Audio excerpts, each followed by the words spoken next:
قصہ اصحاب سبت کا ہے۔ سبت کے معنی ہفتے کا دن کے ہیں۔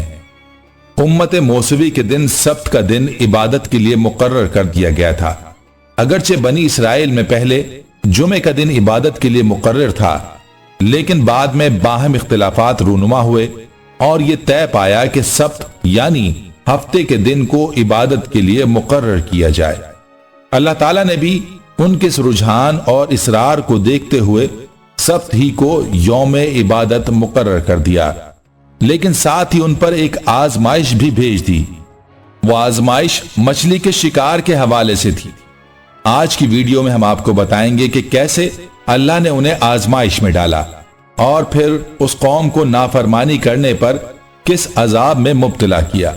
اس بارے میں جاننے کے لیے آپ سے درخواست ہے کہ ہماری آج کی ویڈیو کو آخر تک ضرور دیکھیے گا، اور اگر آپ نے ہمارے چینل کو سبسکرائب نہیں کیا تو ابھی اس کو سبسکرائب کریں اور ساتھ لگے بیل کے بٹن کو بھی کلک کرنا نہ بھولیں، تاکہ آپ کو ہماری آئندہ اپلوڈ ہونے والی ویڈیوز کا نوٹیفیکیشن ملتا رہے۔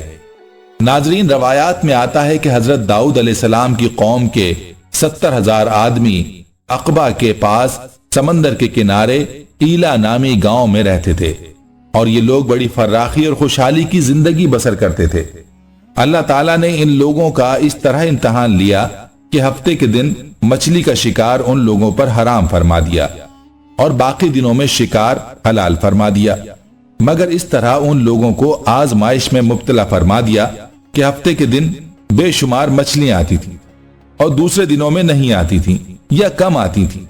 تو شیطان نے ان لوگوں کو یہ ہیلا بتا دیا کہ سمندر سے کچھ نالیاں نکال کر خشکی میں چند حوض بنا لو، اور جب ہفتے کے دن ان نالیوں کے ذریعے مچھلیاں حوض میں آ جائیں تو نالیوں کا منہ بند کر دو اور اس دن شکار نہ کرو، بلکہ دوسرے دن آسانی کے ساتھ ان مچھلیوں کو پکڑ لو۔ ان لوگوں کو یہ شیطانی ہیلا بازی پسند آ گئی، اور ان لوگوں نے یہ نہیں سوچا کہ جب مچھلیاں نالیوں اور حوض میں مقید ہو گئیں تو یہی ان کا شکار ہو گیا۔ یہ تو ہفتے ہی کے دن شکار کرنا پایا گیا جو ان کے لیے حرام تھا۔ اس موقع پر ان یہودیوں کے 3 گروہ ہو گئے۔ پہلے گروہ میں وہ لوگ تھے جو شکار کے شیطانی ہیلے سے منع کرتے رہے اور ناراض و بیزار ہو کر شکار سے باز رہے۔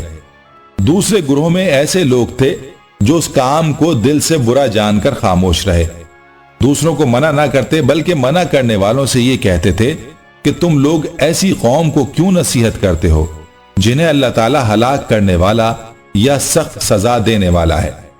اور تیسرا گروہ ان سرکش و نافرمان لوگوں کا تھا جنہوں نے حکم خداوندی کے اعلانیہ مخالفت کی اور شیطان کی ہیلا بازی کو مان کر سنیچر کے دن شکار کر لیا اور ان مچھلیوں کو کھایا اور بیچا بھی۔